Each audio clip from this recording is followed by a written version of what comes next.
Hello students, this is our next lecture. We are discussing PYQs from the schedules topic. जो constitution में 12 schedules हैं उसके सारे previous year questions from 1995 to 2026 we will discuss. I got occupied, I am really sorry. और lesson अभी काफ़ी late आया है, काफ़ी दिनों बाद आया है. But we have reached 71 subscriber and from here on हम लोग रेगुलर रहेंगे and we are targeting 100 subscriber. Guys, this feels so good. I mean, मेरा जो वॉच टाइम है वो भी बहुत अच्छा है. आई गेस 2 और 3 मिनट्स है हर लेक्चर का. और इट मीन्स कि आपको लेक्चर्स अच्छे लग रहे हैं. मेरे लिए ये जानना ज़रूरी है कि आपको लेक्चर्स अच्छे लग रहे हैं या नहीं लग रहे हैं, क्योंकि एक इम्प्रूवमेंट का स्कोप हमेशा रहता है और वो रहना चाहिए. देखो, हमें एक ही कंसिस्टेंटली हमें ट्राई करना चाहिए अपने आप को इम्प्रूव करने का, आगे प्रोग्रेस करने का, क्योंकि उससे चीज़ें आसान हो जाती हैं, उससे चीज़ें बेटर हो जाती हैं. और मैं सिर्फ ये चाहती हूँ कि आप लोगों की जितनी मैं मैक्सिमम हेल्प कर पाऊँ उतना करूँ, है ना. तो जो भी आपके फीडबैक्स हैं वो मेरे लिए बहुत मायने रखते हैं और मुझे कमेंट सेक्शन में बताते रहना what ever changes you need. In fact क्या किस टॉपिक पर मैं लेक्चर्स बनाऊँ ये भी आप मुझे बता सकते हैं. कौन से सब्जेक्ट में आपको प्रॉब्लम आती है वो भी आप मुझे बता सकते हैं. रही बात मेरी जर्नी की, हम किसी दिन बात करेंगे ज़रूर इस बारे में. फ़िलहाल हम लोग अपने कंटेंट पर फोकस करते हैं. चलो तो शुरू किया जाए. काफ़ी हो गया डिस्कशन. अरे यार sorry. Okay, so the first question says that which one of the following schedules of the Constitution of India contains provisions regarding the anti-defection law. कुछ questions आपको बहुत सिंपलर लगेंगे, बट जैसा मैंने बताया कि our main focus should be on the explanation part. हमारा explanation ऐसा होना चाहिए कि आपको वो topic ही पूरा clear हो जाए. So anti-defection law कौन से schedule में है? 2nd schedule में, 5th schedule में, 8th schedule और 10th schedule, बताइए.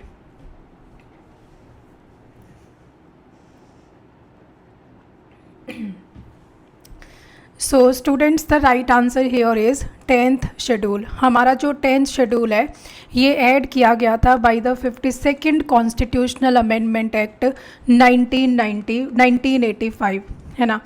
इसमें क्या होता है कि जो इलेक्टेड रिप्रेजेंटेटिव्स हैं वो पॉलिटिकल पार्टी चेंज कर लेते हैं ना इलेक्शन के बाद. जैसे सबसे लेटेस्ट एग्जांपल मैं बताऊं तो राघव चड्ढा जी का, उन्होंने पार्टी चेंज कर ली. तो उस केस में पॉलिटिकल स्टेबिलिटी जो है वो इम्पैक्ट होती है और पार्टी का जो डिसिप्लिन है वो भी इम्पैक्ट होता है.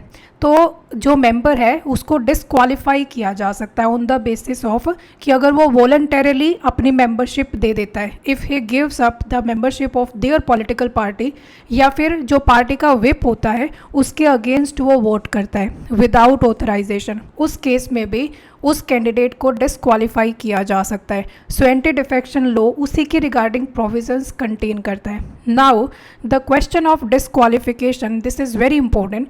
The question of disqualification is decided by the speaker. In the Lok Sabha it is decided by the speaker. In the Rajya Sabha it is decided by the chairman. And also this decision is subject to judicial review. UPSC can trap you here. ये जो इसका judicial review हो सकता है. Alright.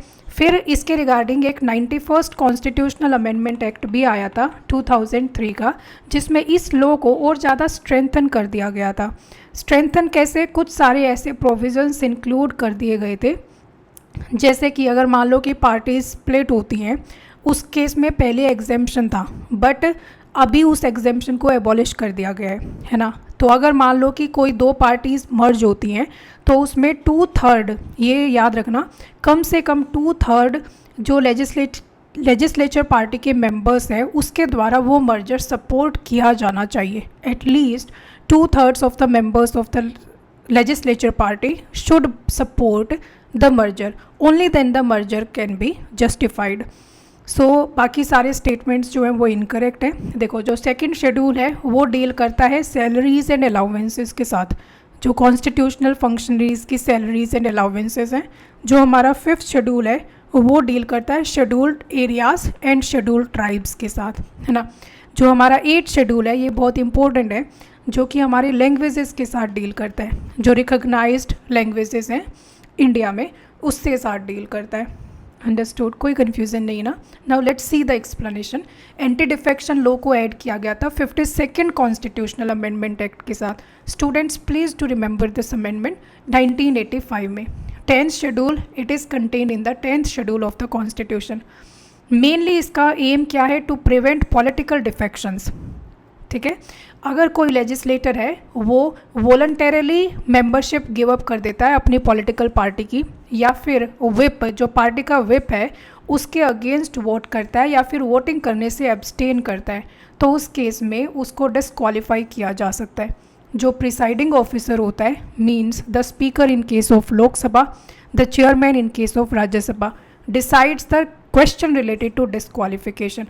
Now 91st Amendment Act further strengthened this law by adding two provisions कि जैसे जो split है ना by 1/3 of legislator, उसको उस provision को abolish कर दिया गया है. इतना डिटेल में बेशक ना भी याद रखो तो चलेगा, ये वाली चीज़ याद रख लेना कि अगर मान लो कि मर्जर होता है तो 2/3, एटलीस्ट 2/3 जो लेजिस्लेचर के मेंबर्स हैं ना उनके द्वारा वो मर्जर सपोर्ट होना चाहिए. This is also important. ठीक है, सो 10th schedule contains the anti defection law. 52nd amendment act. Now the next question, which one of the following statements correctly describe the 4th schedule of the constitution of India? It list the distribution of powers between the union and the states. Also students इसमें year mention नहीं है. I don't know ये मैंने कैसे गड़बड़ करी, या तो मैं भूल गई, मैंने सोचा मैं बाद में ऐड कर दूंगी. But these all are PYQs. In my next lectures, in my upcoming lectures, I do take care of that, है ना. It contains the language listed in the constitution. It contains the provisions regarding the administration of tribal areas. It allocates seats in the council of states. So which one should be correct about the 4th schedule?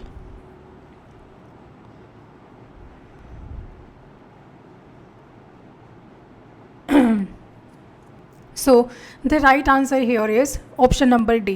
देखो बाकी सारे आप easily delete कर सकते थे.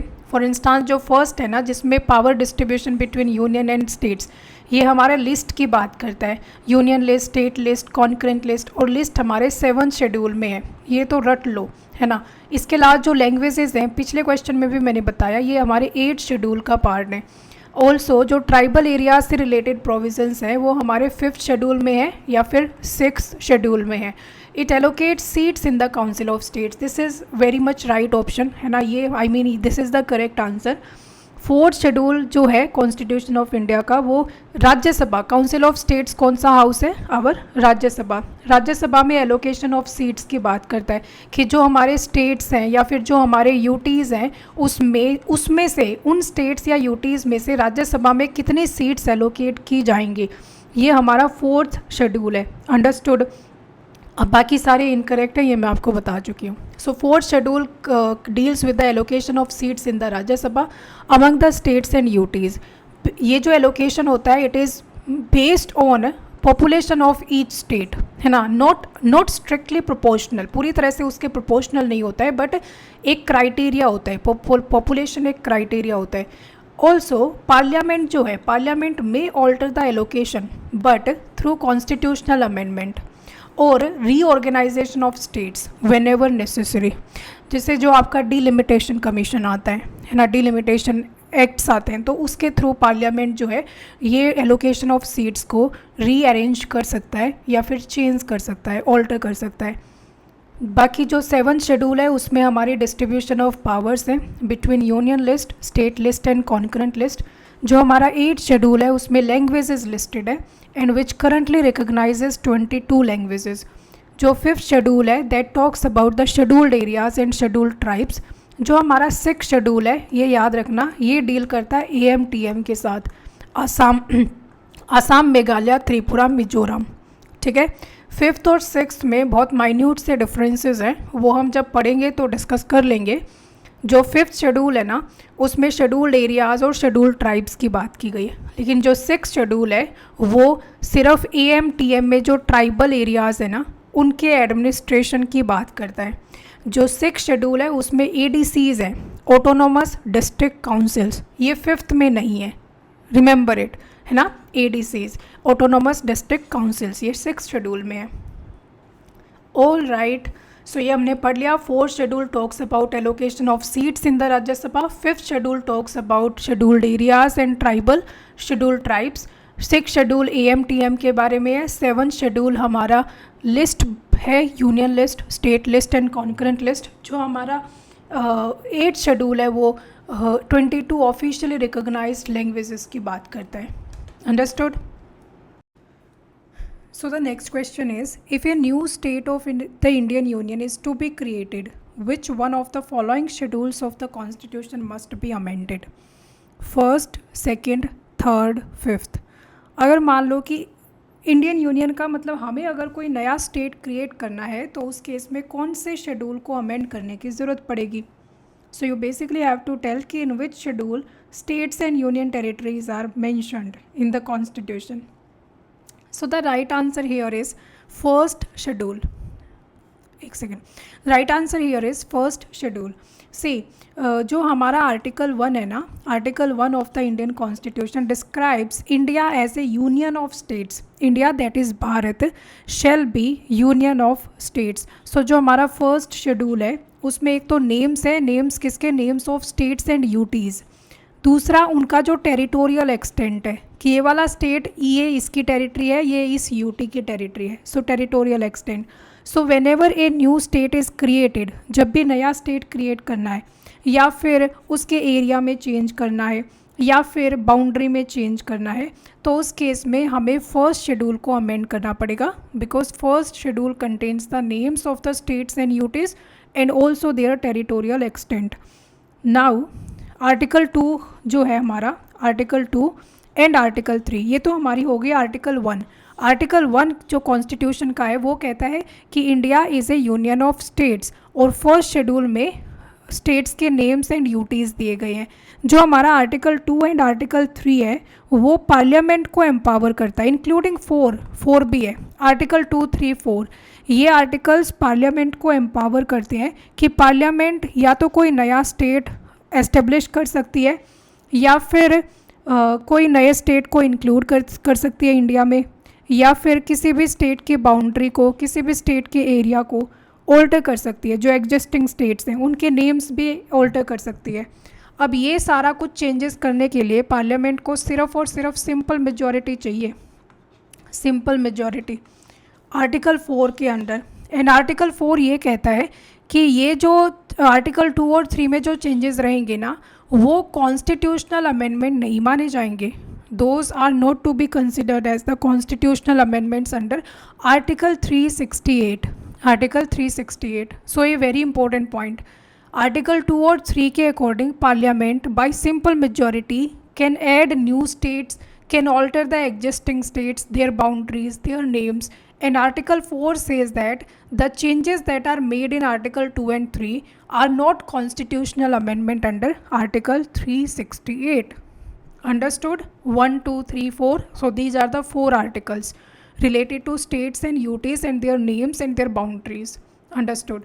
Now the second option है second schedule. अभी हमने डिस्कस किया था. Second schedule deals with the salaries, allowances, emoluments of some constitutional functionaries. For instance, president, governors, judges, CAG.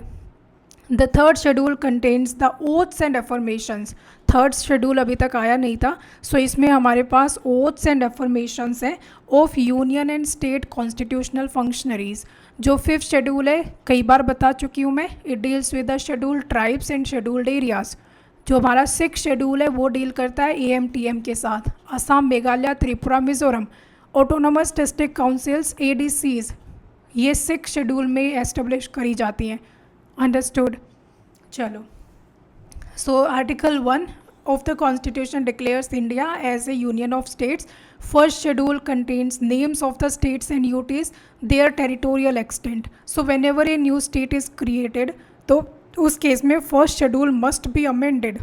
Parliament has the power under Article 2, 3 and 4 to establish new state, to form new states, alter area boundaries, names of existing states. Such amendments are made by simple majority only under Article 4 and are not treated as constitutional amendment under Article 368. Now the next question. The ninth schedule to the Constitution of India was added by First Amendment, Eighth Amendment, ninth amendment, 42nd amendment. Ninth schedule कब add किया गया था, कौन से amendment से add किया गया था? यहीं पर ही रिकॉल करो कि 10th schedule was added to the constitution by which amendment act? Let me check the mic is connected और नॉट। Yeah it's connected. Okay, so the right answer here is first amendment. See, constitution में via first amendment ninth schedule was introduced 1951 में। Year आपको उतना important तो नहीं है, इतने वे क्वेश्चन तो शायद ही पूछे यूपीएससी। एक्चुअली जब फर्स्ट अमेंडमेंट एक्ट लाया गया था ना, तो उसमें एक तो नाइन्थ शेड्यूल डाला गया था और एक आर्टिकल डाला गया था, आर्टिकल 31B। इसमें देयर वर सर्टेन प्रोविजंस कि कुछ लॉज को बेसिकली कोर्ट से प्रिवेंट करने के लिए, प्रोटेक्ट करने के लिए, सॉरी, जैसे आपको पता है कि कोर्ट किसी भी लॉ को अनकॉन्स्टिट्यूशनल डिक्लेयर कर सकती है, तब तक बेसिक स्ट्रक्चर आया नहीं था, है ना। तो इसमें जो लॉज डाले जाते थे उनका जुडिशियल रिव्यू नहीं हो सकता था, उनको कोर्ट प्रिवेंट नहीं कर सकता था, कोर्ट किसी तरह से इनवैलिडेट नहीं कर सकता था। अगर मान लो ये दोनों, अगर मान लो कि कोई सर्टेन लॉ है जो कि 9th शेड्यूल में डाल दिया गया है, बट वो लॉ किसी तरह से फंडामेंटल राइट्स को वायोलेट कर रहा है, that particular law is violating the fundamental right, so उस केस में that law can not be invalidated by the judiciary, by the court. So 9th schedule में एब्सोल्यूट प्रोटेक्शन मिलती थी लॉज को, तो एक तरह से वो गलत था। अब उस टाइम पर इसका ऑब्जेक्टिव गलत नहीं था, because it's main objective was land reform and agrarian reform, क्योंकि बहुत सारे उस टाइम पर जस्ट हमने इंडिपेंडेंस हमें मिली थी, इंडिया में बहुत गरीबी थी, लैंड्स जो है वो कई लोगों के पास बहुत सारी लैंड थी और कई लोग बिल्कुल लैंडलेस थे। तो एक तरह से लैंड्स को डिस्ट्रीब्यूट करने के लिए हमारे लैंड रिफॉर्म्स लाए गए थे, जो 3 इम्पोर्टेंट रिफॉर्म्स थे। सो उनको उन लॉज को 9th शेड्यूल में डाल दिया जाता था, सो दैट वो अगर फंडामेंटल राइट को वायोलेट कर भी रहे हैं तो उसको कोर्ट इनवैलिडेट ना करे, क्योंकि उसका जो पर्पस था वो पॉजिटिव पर्पस था, ज़मींदारी सिस्टम को एबॉलिश करना चाहते थे वो, है ना। तो basically the 9th schedule laws were immune from the judicial review. फिर उसके बाद एक केस हुआ था IR Coelho case, IR Coelho versus Tamil Nadu state of Tamil Nadu. Supreme court ने एक तरह से इसमें एक रूलिंग दी कि जो लॉज 9th शेड्यूल में है, मतलब जो laws 24 April 1973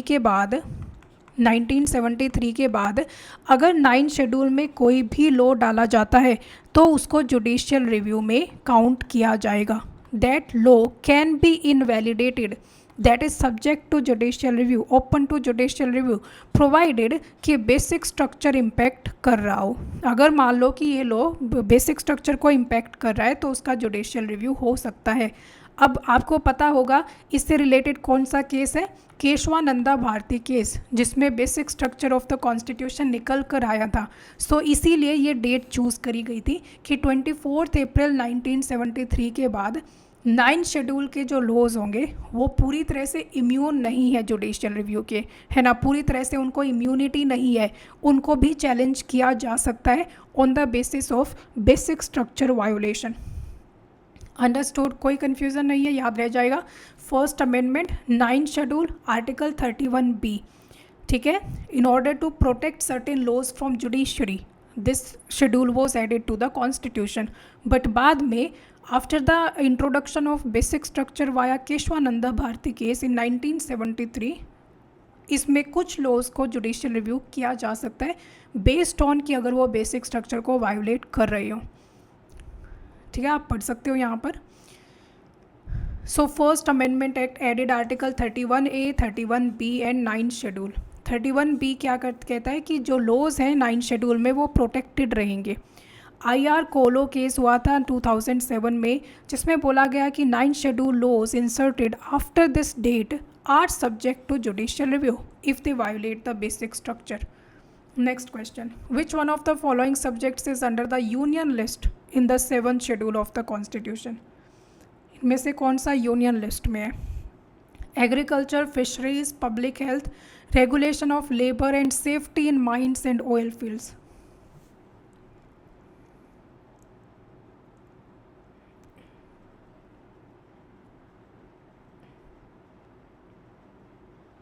C I mean आप खुद ही सोचो ना, ये तो इतने छोटे छोटे से ऑप्शंस हैं, agriculture, fisheries and public health, लेकिन जो फर्स्ट ऑप्शन है उसमें it is talking about the mines and oil fields. Oil fields are the basically the natural resources यार, natural resources, and these are of national importance. Mines हो गया, oil field हो गया, atomic energy हो गई, these are very important national resources.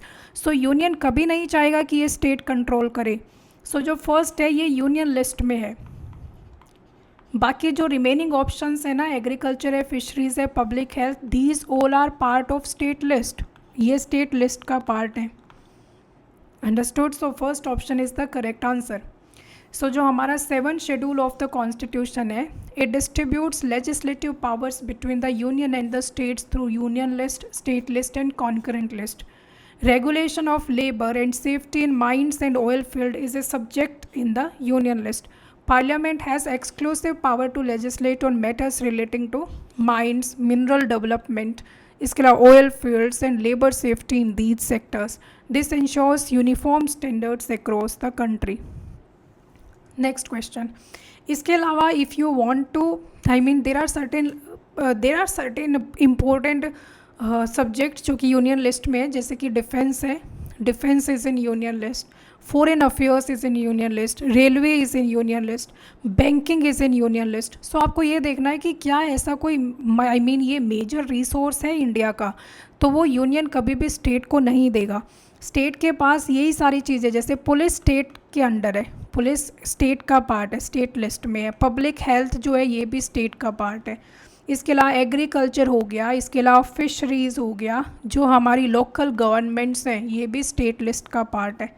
Concurrent list में अपना एक तो एजुकेशन है, education is part of concurrent list. Forest are part of concurrent list. जो मैरिज एंड डिवोर्सेस है ना, ये भी पार्ट ऑफ कॉन्करेंट लिस्ट है. ठीक है. Next question. Which schedule of the Constitution of India contains special provisions for the administration and control of scheduled areas in several states? For scheduled areas. 3rd schedule, 5th schedule, 7th schedule, 9th schedule.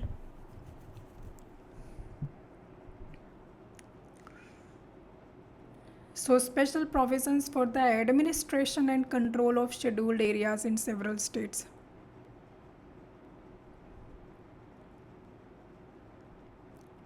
See, already I have told you that it is the 5th schedule. It is the 5th schedule. Basically, the 5th schedule deals with the administration and control of the scheduled areas and scheduled tribes in the states, है ना. इसके अलावा 6th schedule में तो अपना AMTM है ही, AMTM. Mainly इसका पर्पज़ है social, economic and cultural interest को प्रोटेक्ट करना. इसमें प्रेसिडेंट के पास पावर होती है. President has the power to declare an area as the scheduled area.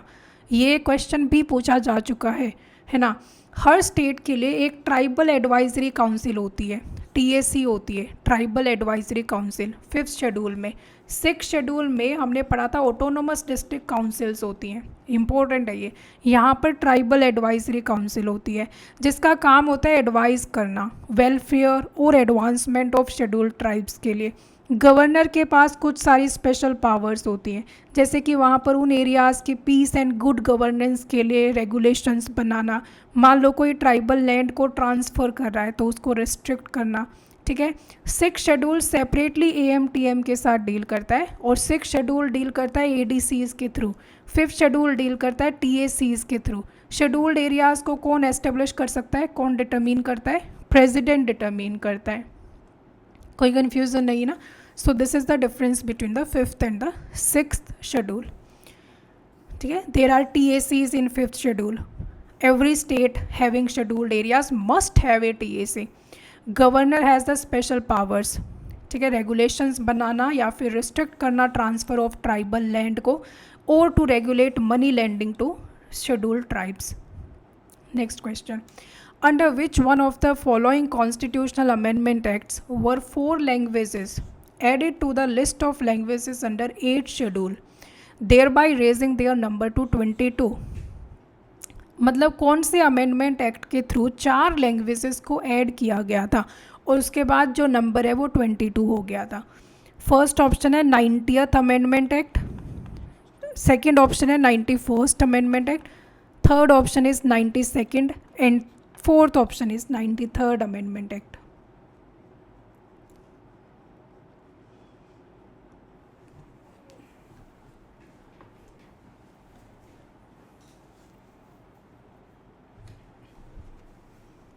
So basically see जो हमारा 8th शेड्यूल है ना, 8th schedule of the constitution, that consist of the languages, 22 languages are recognized in the constitution of India. Basically उनका double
in order to, simple सी बात है, तब से बता रही हूँ मैं, शेड्यूल्ड ट्राइब से रिलेटेड है ये, ठीक है। So protect the interest of the scheduled tribes, A is the right answer.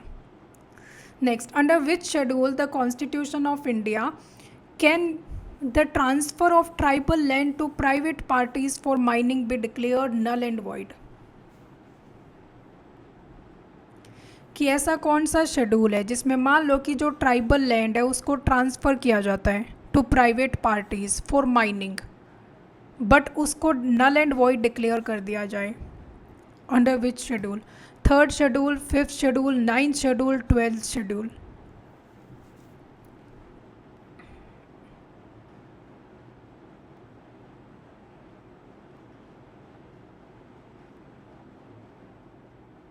देखो, ट्वेल्थ शेड्यूल में तो म्यूनिसिपैलिटीज़ हैं, है ना, म्यूनिसिपैलिटीज़। यार अगर कोई ट्राइबल लैंड को ट्रांसफ़र कर रहा है ना, और उसको नल एंड वॉइड डिक्लेयर किया जाना, इसका मतलब ट्राइबल के राइट्स को प्रोटेक्ट करना हो गया, ट्राइबल लैंड को प्रोटेक्ट करना हो गया। तो ट्राइब से रिलेटेड कौन सा शेड्यूल है? Fifth schedule, simple it is. So fifth schedule should be the right answer. You know that fifth schedule deals with the administration and control of scheduled areas and scheduled tribes. It aims to protect the land, the culture, the socio-economic interest of scheduled tribes. जो governor है ना, governor has the power to make regulations for the peace and good governance of scheduled areas. जो अभी मैंने बताया भी था कि जो गवर्नर है ना, वो ट्राइबल लैंड का ट्रांसफ़र रिस्ट्रिक्ट कर सकता है या फिर प्रोहिबिट भी कर सकता है। नॉन ट्राइबल एरियाज़ को अगर लैंड ट्रांसफ़र की जाए, नॉन ट्राइबल्स को ट्रांसफ़र की जाए। इसके अलावा जो लैंड का अलॉटमेंट है वो भी गवर्नर रेगुलेट करता है, जो मनी लैंडिंग है वो भी रेगुलेट करता है, ठीक है। तो जब भी मान लो कि ट्राइबल लैंड को किसी प्राइवेट पार्टीज़ के पास ट्रांसफ़र करना है, तो उस केस में that law can be declare null and void under fifth schedule, ठीक है। Next question. Consider the following statements.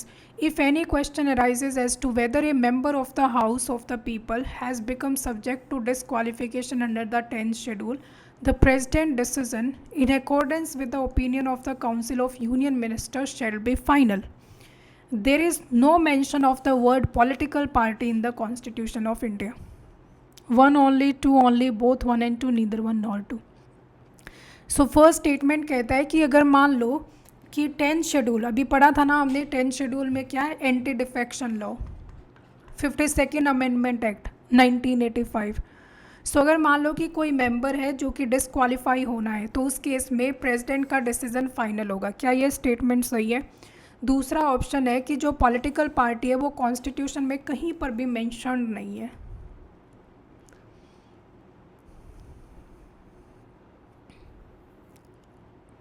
सी, मैंने आपको ये बताया था पहली बात, तो जो ये प्रेसिडेंट, प्राइम मिनिस्टर, स्पीकर, इनको बहुत बार यूपीएससी क्या करता है, ट्विस्ट करता है, चेंज करता है, इंटरचेंज करके देता है। तो प्रेसिडेंट नहीं है एक्चुअली, यहाँ पर स्पीकर है। यू नो कि प्रिसाइडिंग ऑफिसर, स्पीकर या फिर चेयरमैन, प्रिसाइडिंग ऑफिसर के पास ये पावर होती है जो कि ये डिसाइड कर सकता है कि whether the disqualification should be done और नॉट, एंड वो जो डिसीजन होता है वो सब्जेक्ट टू जुडिशियल रिव्यू होता है। 52nd अमेंडमेंट एक्ट के थ्रू 10th शेड्यूल कॉन्स्टिट्यूशन में ऐड किया गया था, एंटी डिफेक्शन लॉ। सो फर्स्ट ऑप्शन इसमें इनकरेक्ट है। सेकंड ऑप्शन, क्या पॉलिटिकल पार्टी कॉन्स्टिट्यूशन में मेंशन नहीं है? आप खुद ही बताओ। जब कॉन्स्टिट्यूशन में 10th शेड्यूल है जो कि सिर्फ इसके साथ डील करता है कि अगर मान लो किसी ने वॉलंटरीली अपनी पार्टी की मेंबरशिप गिव अप कर दी है ना, या फिर पार्टी विप के खिलाफ वोटिंग कर दी है, तो वहाँ तो पॉलिटिकल पार्टी मेंशन रहेगा ना। 10th शेड्यूल डील ही इस चीज़ के साथ करता है। So no mention of the word, ये तो बहुत ही वेक सा स्टेटमेंट हो गया। जब 10th शेड्यूल डील ही इस चीज़ के साथ करता है तो मेंशन तो होगा पॉलिटिकल पार्टी। सो इसमें कोई सा भी ऑप्शन करेक्ट नहीं है, neither one nor two. Understood? So I have told you कि जो अपना स्पीकर एंड चेयरमैन है वो ये डिसाइड करता है कि फाइनल डिसीजन, डिफेक्शन का जो डिसीजन होता है वो स्पीकर और चेयरमैन का होता है। जुडिशियल रिव्यू होता है, सब्जेक्ट टू जुडिशियल रिव्यू होता है। अच्छा, ये जो सब्जेक्ट टू जुडिशियल रिव्यू है ना, ये प्रोविज़न ऐड किया गया था 1992 में। 1992 में एक केस हुआ था किहोतो होलन। सुना भी होगा आपने कि हो तो होलोहन केस हुआ था, उसमें जुडिशियल रिव्यू का प्रोविज़न ऐड किया गया था। और जो पॉलिटिकल पार्टी वर्ड है ये एक्सप्लिसिटली मेंशन्ड है 10th शेड्यूल में, 10th शेड्यूल में। ठीक है, तो यूपीएससी कई बार इस तरह से चेंज कर सकता है चीज़ों को और आप कंफ्यूज हो सकते हैं। तो थोड़ा सा अपना जो कॉमन सेंस है ना, प्रेजेंस ऑफ माइंड, वो रखना होता है वहाँ पर। So this was it. ये शेड्यूल्स में से सारे अपने क्वेश्चंस थे। सो ब्रीफली मैं बताऊँ तो अपन ने सारे ही शेड्यूल्स कवर कर लिए, मतलब फर्स्ट कर लिया, second, third, fourth, fifth, six, seventh, eighth, 12th तक आई गेस सारे शेड्यूल्स कवर हो चुके हैं। Hopefully you liked the session. I'll meet you in the next session. Bye bye everyone. Take care.